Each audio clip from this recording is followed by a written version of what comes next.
കേരളം ഒരു തെരഞ്ഞെടുപ്പിന് മുന്നിൽ നിൽക്കുകയാണ്. ആ സമയത്ത് സ്വാഭാവികമായും രാഷ്ട്രീയമായിരിക്കും പ്രധാനപ്പെട്ട ചർച്ചാ വിഷയം. കേരളത്തിലെ ഏറ്റവും പ്രധാനപ്പെട്ട ചർച്ചാ വിഷയം, ഈ തെരഞ്ഞെടുപ്പിൻ്റെ ഒന്നാം ഘട്ടത്തിൽ ഉയർന്നു വന്ന ചർച്ചാ വിഷയം ആർക്കാണ് BJPയുമായി രഹസ്യധാരണ എന്നാണ്. UDF ആരോപിക്കുന്നത് CPMും BJPയും തമ്മിൽ രഹസ്യധാരണയുണ്ട് എന്നാണ്. എന്നാൽ LDF ആരോപിക്കുന്നത്, CPM ആരോപിക്കുന്നത് BJPയുമായുള്ള ബന്ധം കോൺഗ്രസിനാണ് എന്ന്. അതിന് CPM മുന്നോട്ട് വയ്ക്കുന്ന 4 കാരണങ്ങളുണ്ട്, സുപ്രധാനമായ 4 കാരണങ്ങൾ. അത് വെറും ആരോപണങ്ങളല്ല, അതിൽ വസ്തുതയുണ്ട്. അതുകൊണ്ട് തന്നെ അത് അതേപോലെ നിഷേധിക്കാൻ, കൃത്യമായും നിഷേധിക്കാൻ ഇതുവരെയും UDF നേതാക്കൾക്ക് കഴിഞ്ഞിട്ടില്ല. ആ ചോദ്യങ്ങളിൽ നിന്നെല്ലാം ഒഴിഞ്ഞു മാറുകയാണ് ചെയ്യുന്നത് പലപ്പോഴും UDF നേതാക്കൾ. അതിൽ ഏറ്റവും പ്രധാനപ്പെട്ടത് KC വേണുഗോപാൽ ആലപ്പുഴ മത്സരിക്കുന്നതാണ്. KC വേണുഗോപാൽ നിലവിൽ രാജ്യസഭാംഗമാണ്. 2.5 വർഷം ഇനിയും അദ്ദേഹത്തിന് കാലാവധിയുണ്ട്. അങ്ങനെയുള്ള ഒരാൾ, MP ആയി നിൽക്കുന്ന ഒരാൾ വീണ്ടും വന്ന് ലോക്സഭയിലേക്ക് മത്സരിക്കേണ്ട കാര്യമുണ്ടോ എന്ന ചോദ്യമാണ് ഉയരുന്നത്. അത് UDF നേതാക്കൾ പറയുന്നത്, എന്ത് തന്നെയായാലും ആലപ്പുഴ ഇത്തവണ പിടിച്ചേ തീരൂ. ആലപ്പുഴ തിരിച്ചു പിടിക്കണമെങ്കിൽ ഏറ്റവും പറ്റിയ സ്ഥാനാർത്ഥി മറ്റാരുമല്ല, അത് KC വേണുഗോപാലാണ്. അതുകൊണ്ട് KC വേണുഗോപാൽ അവിടെ മത്സരിക്കുന്നു എന്നാണ്. എന്നാൽ രാജസ്ഥാനിൽ എന്താണ് സംഭവിക്കുക? ഇവിടെ KC വേണുഗോപാൽ ജയിച്ചാൽ ഒരു രാജ്യസഭാംഗത്വം ഒഴിവരും രാജസ്ഥാനിൽ. ഇപ്പോഴത്തെ കക്ഷിനില അനുസരിച്ച് ഒരാളെ വളരെ എളുപ്പത്തിൽ BJPക്ക്, ഭരണകക്ഷിയായ BJPക്ക് രാജ്യസഭയിൽ എത്തിക്കാൻ കഴിയും. രാജ്യസഭയിൽ ഇതുവരെ BJPക്ക് ഭൂരിപക്ഷം നേടാൻ കഴിഞ്ഞിട്ടില്ല. അവിടെ 4 സീറ്റിന് കുറവുണ്ട് BJPക്ക്. അതിലേക്ക് ഒരു പടി അടുക്കാൻ കഴിയുന്നു എന്നതാണ് പ്രധാനപ്പെട്ട കാര്യം. എന്തുകൊണ്ട് അതിന് വഴിയൊരുക്കി കൊടുക്കുന്നു KC വേണുഗോപാൽ എന്ന ചോദ്യമാണ് UDF നേതാക്കൾക്കെതിരെ, KC വേണുഗോപാലിനെതിരെ ഉയർന്നു വരുന്നത്. അതിന് കൃത്യമായി വസ്തുനിഷ്ഠമായി മറുപടി പറയാൻ ഇതുവരെ കോൺഗ്രസ് നേതൃത്വത്തിന് കഴിഞ്ഞില്ല എന്നതാണ്, UDF നേതൃത്വത്തിന് കഴിഞ്ഞില്ല എന്നതാണ് അതിൽ ശരിയുണ്ട് എന്ന് പറയാൻ പ്രധാനപ്പെട്ട ഒരു കാരണം. ഇനിയിപ്പോൾ രണ്ടാമത്തെ വിഷയം നോക്കൂ. ഷാഫി പറമ്പിൽ വന്ന് മത്സരിക്കുന്നു വടകരയിൽ. ഷാഫി പറമ്പിൽ വടകരയിലേക്ക് വരുന്നത് പാലക്കാട് നിന്നാണ്. പാലക്കാട് മണ്ഡലത്തിൽ നിന്ന് വടകരയിൽ വന്ന് മത്സരിക്കേണ്ട കാര്യമുണ്ടോ എന്ന ചോദ്യം വരും. ഒരു മുസ്ലിം സ്ഥാനാർത്ഥിയാണ് മത്സരിക്കേണ്ടതുണ്ട് എങ്കിൽ, ഒരു MLA തന്നെ വേണമെന്നുണ്ടെങ്കിൽ മലബാറിൽ തന്നെ ആളുണ്ട്. അല്ലെങ്കിൽ ഒരു മുസ്ലിം സ്ഥാനാർത്ഥിയെ കണ്ടെത്താൻ എളുപ്പമാണ്. അല്ലെങ്കിൽ അവിടെ മത്സരിക്കാൻ തയ്യാറായി ഷമാ മുഹമ്മദ് AICCയുടെ വക്താവ് ഉണ്ടായിരുന്നു. അങ്ങനെയാണെങ്കിൽ ഒരു മുസ്ലിം സ്ത്രീ പ്രാതിനിധ്യം കൂടി ഉറപ്പുവരുത്താമായിരുന്നു.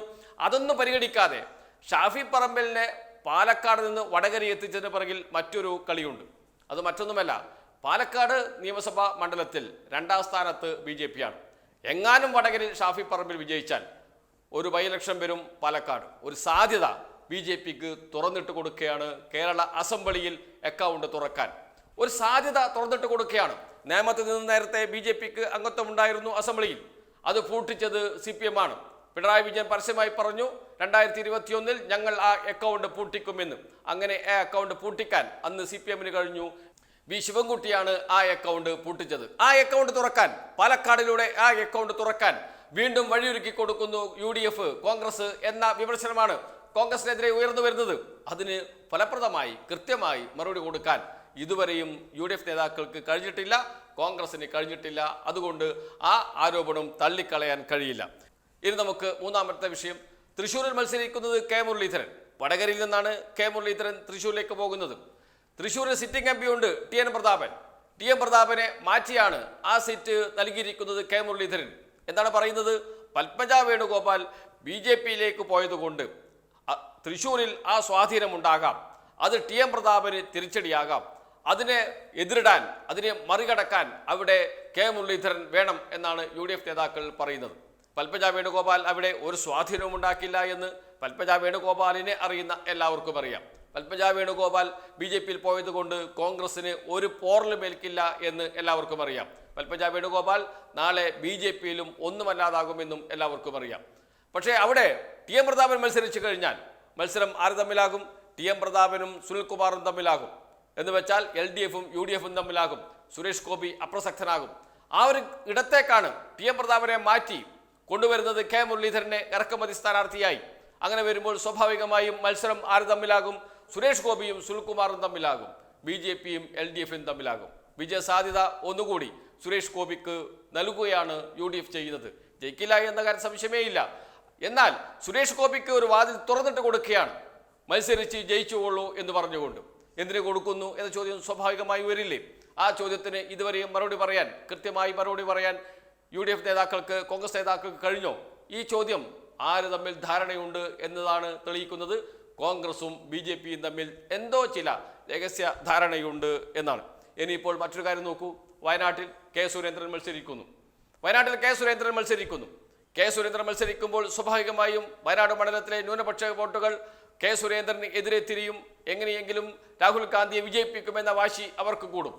അത് ആർക്ക് വേണ്ടി? അവിടെയാണ് ചോദ്യം. പാർലമെന്റിൽ ആനി രാജ ഉണ്ടാകണോ രാഹുൽ ഗാന്ധി ഉണ്ടാകണോ എന്ന ചോദ്യത്തിന് ആനി രാജ എന്ന നേതാവിൻ്റെ ഫാസിസ്റ്റ് വിരുദ്ധ നിലപാടും രാഹുൽ ഗാന്ധി എന്ന നേതാവിൻ്റെ പാർലമെന്റിലെ പെർഫോമൻസും എടുത്തു നോക്കിയാൽ മാത്രം മതി. പാർലമെന്റിൽ ആനി രാജയാണ് ഉണ്ടാകുന്നതെങ്കിൽ BJPക്ക് അത് എപ്പോഴും ഒരു തലവേദനയായിരിക്കും. ഒരു സംശയം വേണ്ട. കടുത്ത വിമർശനം BJP നേരിടേണ്ടി വരും. ആ വാക്കുകൾക്ക് മുന്നിൽ പതറിപ്പോകും BJP നേതാക്കൾ. രാഹുൽ ഗാന്ധി ഒരു അനവസരം ഉണ്ടാക്കുന്നില്ല BJPക്ക്. അദ്ദേഹം അങ്ങോട്ട് പോകാറേയില്ല. അദ്ദേഹത്തിൻ്റെ ഹാജർ നില 50% മാത്രമാണ്. എന്ന് വെച്ചാൽ ഏറ്റവും മോശം പെർഫോമൻസ് ഉള്ള പാർലമെന്റിലെ MP ആണ് രാഹുൽ ഗാന്ധി. അതുകൊണ്ട് BJPക്ക് യാതൊരു തലവേദനയും ഉണ്ടാക്കില്ല. ആനി രാജ എങ്ങാനും അവിടെ ജയിച്ചു വന്നാൽ സ്വാഭാവികമായും വലിയ തോതിൽ തലവേദന ഉണ്ടാക്കും BJPക്ക് എന്ന കാര്യത്തിൽ യാതൊരു സംശയവുമില്ല. അതുകൊണ്ട് ആനി രാജ വേണോ രാഹുൽ ഗാന്ധി വേണോ എന്ന ചോദ്യം മോദിയുടെ മുന്നിലെത്തിയാൽ മോദി ഉറപ്പായും കൈകൊടുക്കുക രാഹുൽ ഗാന്ധിക്കായിരിക്കും. രാഹുൽ ഗാന്ധി വരട്ടെ എന്ന് വെച്ചാൽ അവിടെ കെ സുരേന്ദ്രനെ മത്സരിപ്പിച്ച് ന്യൂനപക്ഷ വോട്ടുകൾ രാഹുൽ ഗാന്ധിയിലേക്ക് എത്തിക്കുക. അത് BJPയുടെ അജണ്ടയാണ്. അതിനുവേണ്ടി നിന്നുകൊടുക്കുകയാണ് ചെയ്തത് കോൺഗ്രസ്. പരസ്പര ധാരണ. ഈ പരസ്പര ധാരണ ആര് തമ്മിലാണുള്ളത്?